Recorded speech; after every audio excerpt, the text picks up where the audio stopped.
O processo evolutivo certamente não parou. Não é porque nós surgimos de um acidente evolutivo.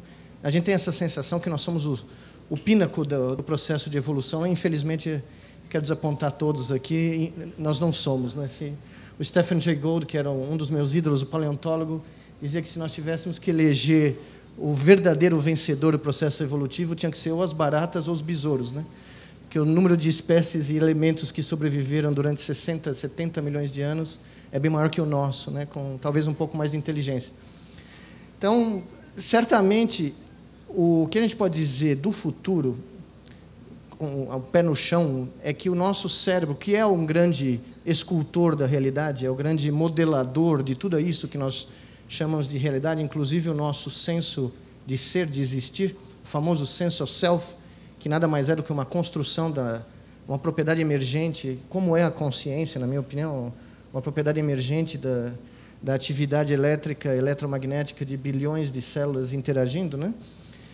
O nosso cérebro ele não para, ele está continuamente adquirindo as mudanças do ambiente, do mundo, das nossas relações sociais. Alguns de nós, neurocientistas, acreditam que esse senso do ser ele envolve não só o que a gente chama de nós, cada um de nós, mas todas as nossas relações sociais, todas as ferramentas que a gente usa no nosso dia, todos os iPads, iPhones, todas as bicicletas, bolas de futebol, carros, tudo isso é uma extensão de nós, para o nosso cérebro.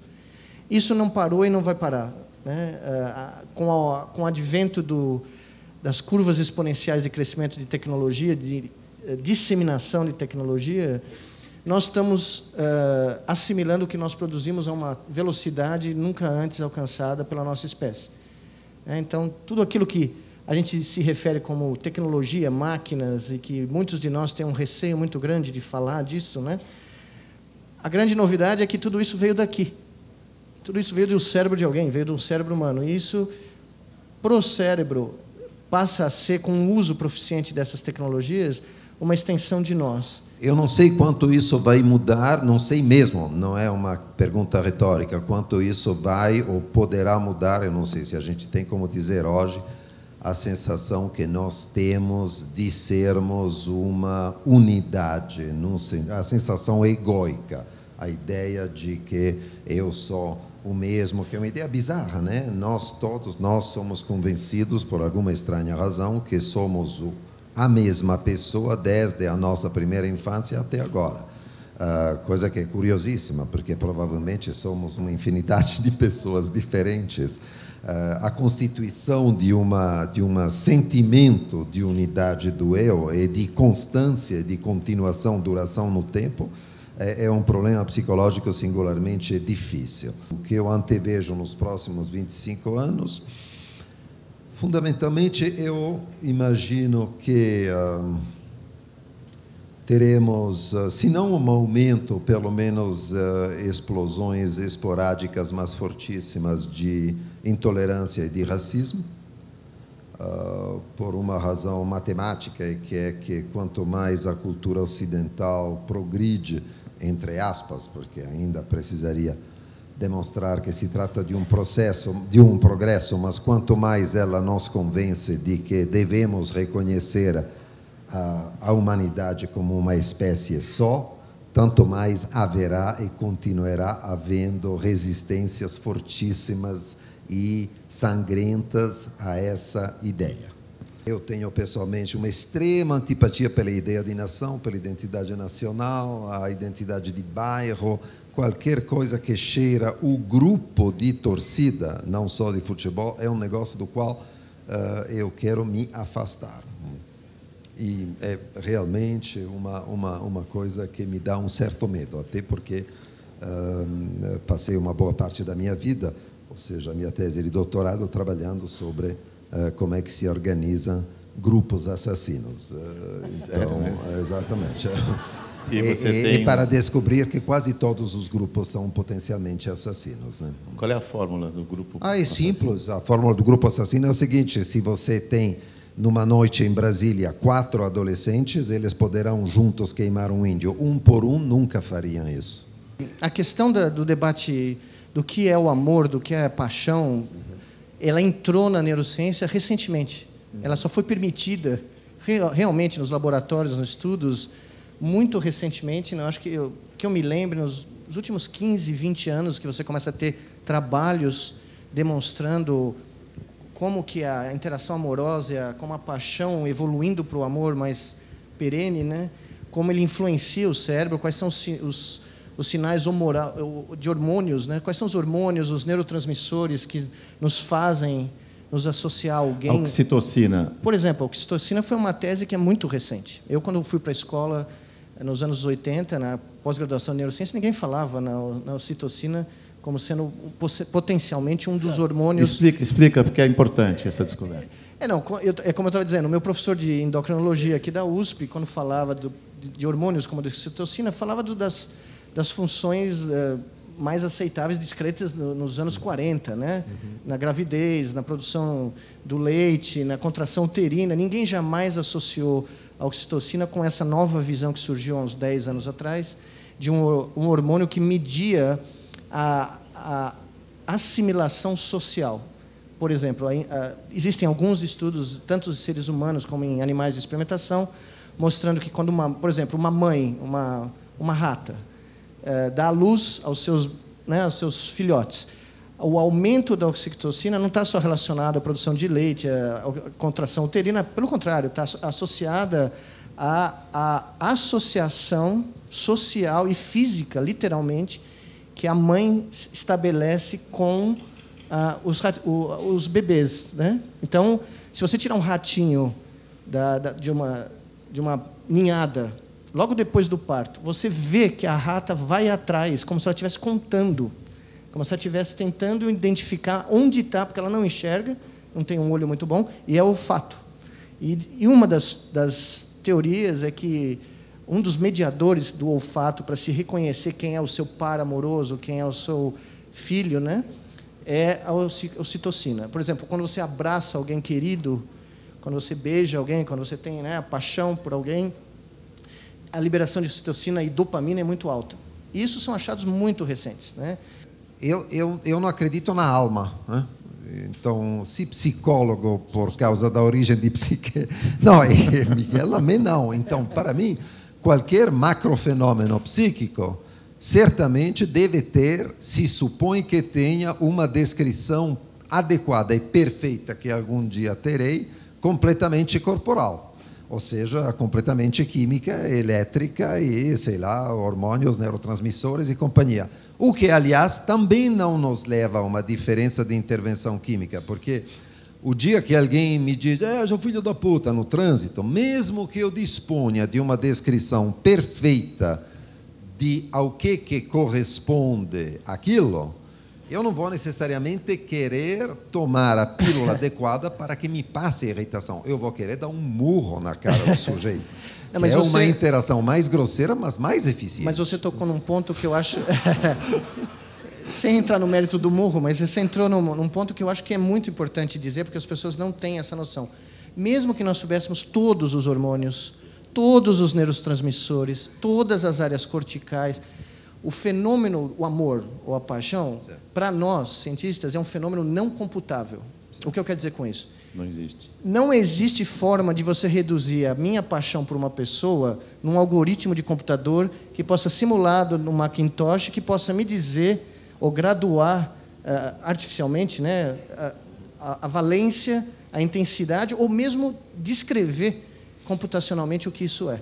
Então, curiosamente, nós todos neurofisiologistas estamos à procura de explicações biológicas, né, eletrofisiológicas de como o cérebro funciona, mas nós temos uma barreira que até agora ninguém conseguiu nem teoricamente cruzar, que existe a maior gama de fenômenos humanos, emoções e fenômenos cognitivos mesmo, a inteligência humana é um fenômeno não computável. Eu não vou conseguir reduzir isso a um algoritmo que uma máquina de Turing, que é o nosso computador trivial, consiga reproduzir.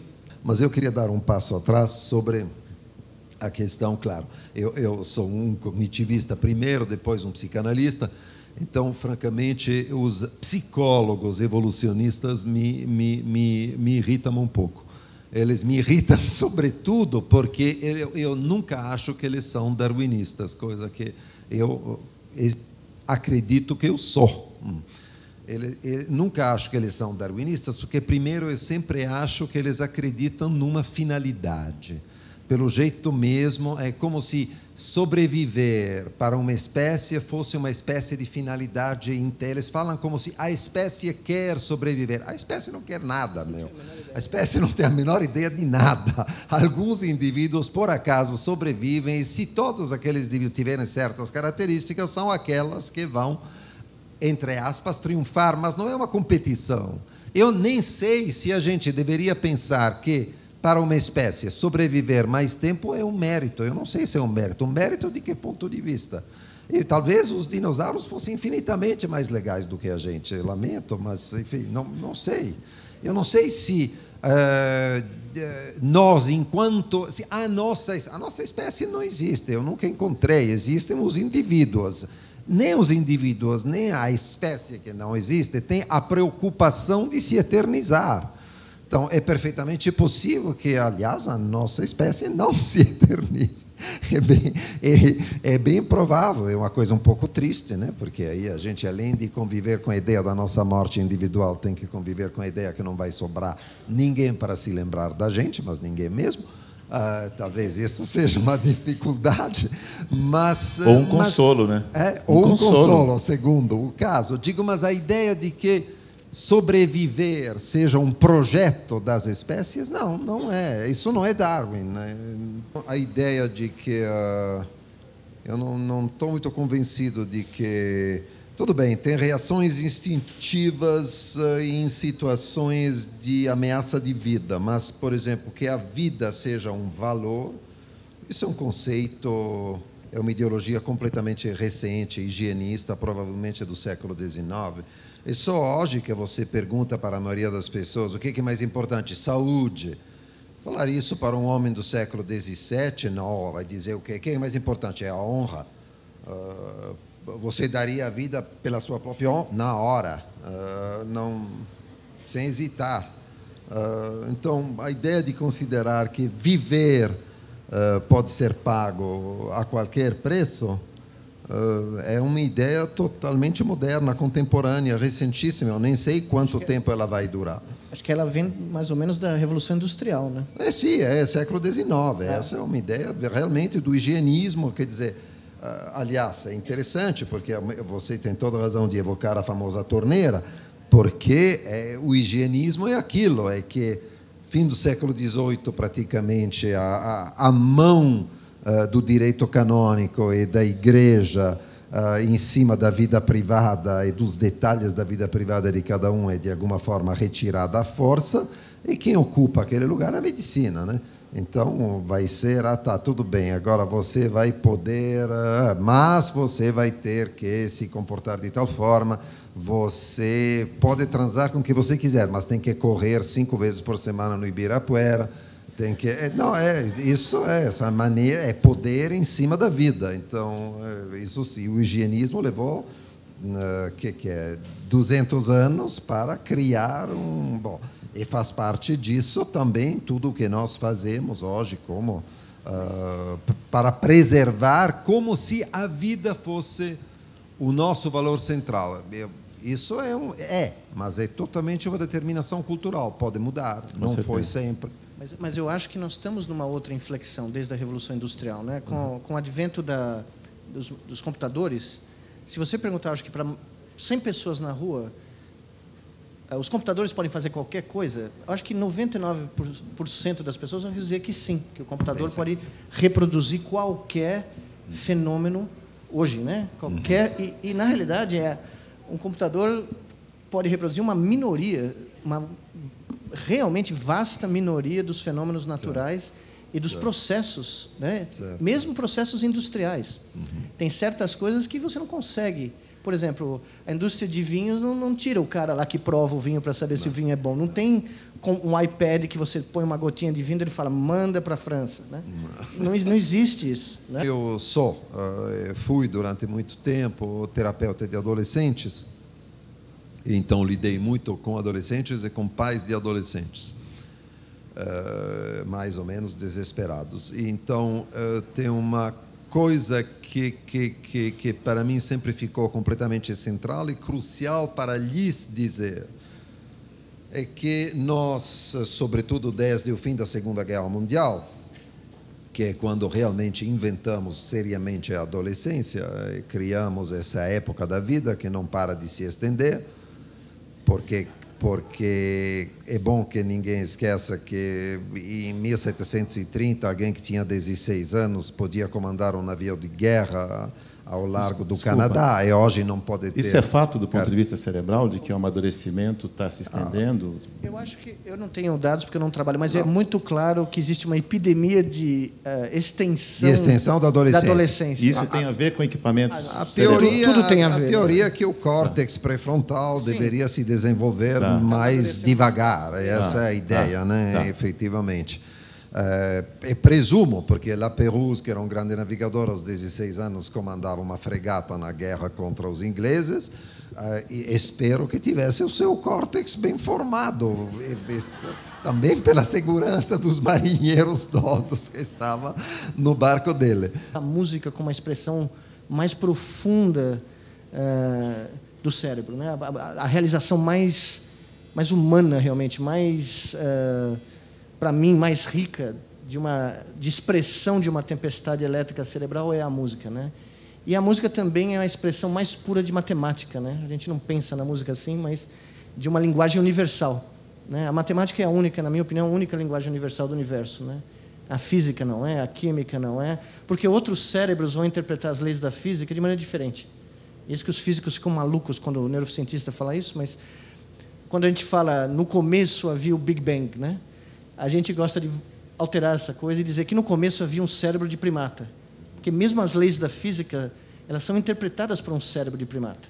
E um cérebro diferente, que evoluiu de maneira diferente, cresceu num outro mundo, em outras condições, interpretaria as mesmas leis da física de uma maneira diferente. Mas a matemática não. A matemática parece ser a única universalidade, né?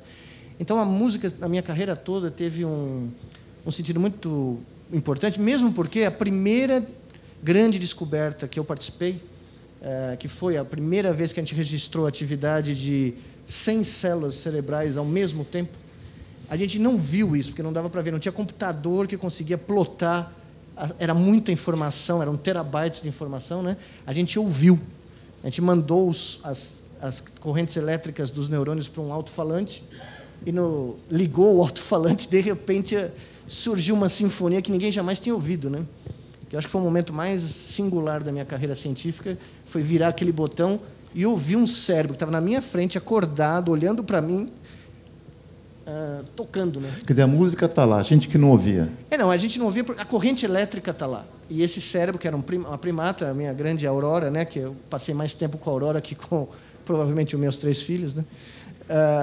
Ela estava para fazer um movimento da mão, ela estava olhando para um objeto e ela ia mover a mão, mas a sinfonia do cérebro dela me disse para onde ela ia mover a mão. E aqui... Pois realmente a definição do fim do século XVIII, que é a definição que continua sendo a grande definição da arte através de toda a modernidade, salvo aqueles momentos em que a arte foi colocada ao serviço de ideologias, mas que é uma finalidade sem fim externo, né? Uma finalidade, uma obra de arte é uma coisa que é só uma finalidade interna, mas que não tem nenhuma outra finalidade fora dela mesma. Então, nesse sentido é muito interessante porque é parecido com o que Miguel dizia antes sobre a falta de hierarquia no funcionamento neuronal, porque mesmo quando você pega uma obra de arte, uma plástica qualquer, um afresco, sei lá, não vou pegar a Capela Sistina, porque, meu Deus, também porque não tenho uma paixão por Michelangelo pessoalmente, mas enfim, tudo bem, aceito, não vou, tudo bem. Mas diga, o que acontece é que embora você possa dizer aqui essa figura é central e caramba, mas aquela obra existe por um jogo de relações de todos os seus elementos. E sem aquilo, aquela obra não existiria, não seria o que é. Então, a arte, desse ponto de vista, a ideia é uma coisa É a coisa da qual eu espero aprender que não preciso de uma finalidade para existir, ou seja, que a vida se justifica por si só. A gente sempre fica a vida inteira, às vezes a gente precisa envelhecer, amadurecer para descobrir que tudo aquilo que a gente fazia, no fundo a gente queria ser feliz. E eu pergunto se vocês acham isso uma meta válida, ser feliz, e o que vocês estão fazendo na vida de vocês para experimentar isso? Não, eu não me interesso pela felicidade. No que me concerne, não me interessa mesmo. Eu fiz essa opção há muito tempo atrás. Se eu quisesse ser feliz, teria tomado as providências necessárias. Ou seja, eu estaria injetando heroína 2 vezes por dia, de manhã e à noite. A minha vida se encurtaria, mas isso não teria grande importância para mim, aliás, nenhuma. Eu seria propriamente feliz por ter trabalhado com heroinômanos que usam heroína injetável e garanto que eles são felizes.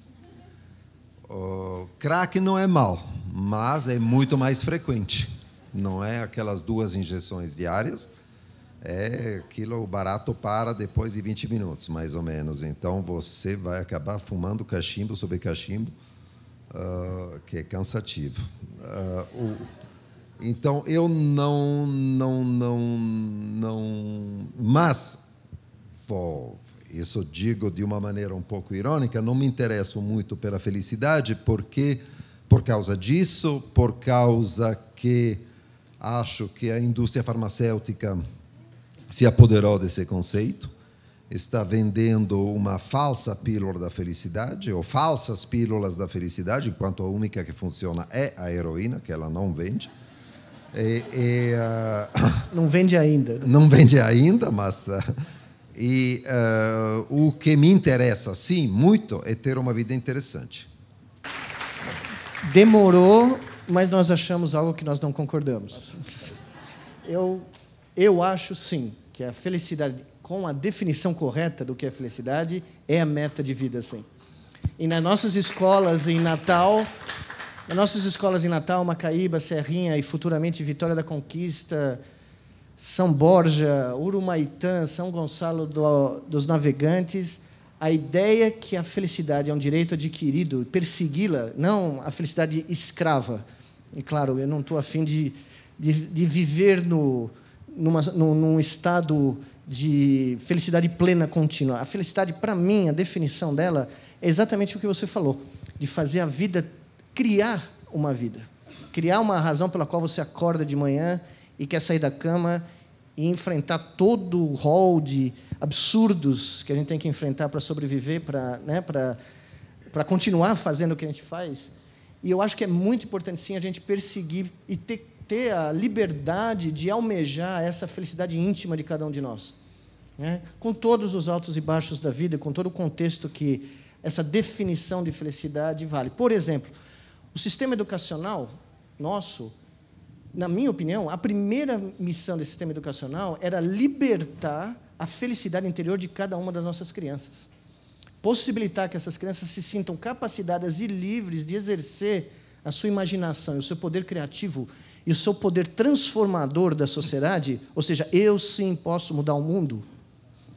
Isso devia ser a primeira pauta, a primeira objetivo, a primeira meta de qualquer sistema educacional, na minha opinião. Não fazer prova, não fazer vestibular, não fazer avaliar ou medir quantas vezes eu consigo reproduzir os bytes que o meu professor pôs para mim, e aí eu vou na prova e vomito de volta tudo aquilo que ele me falou como sendo verdade.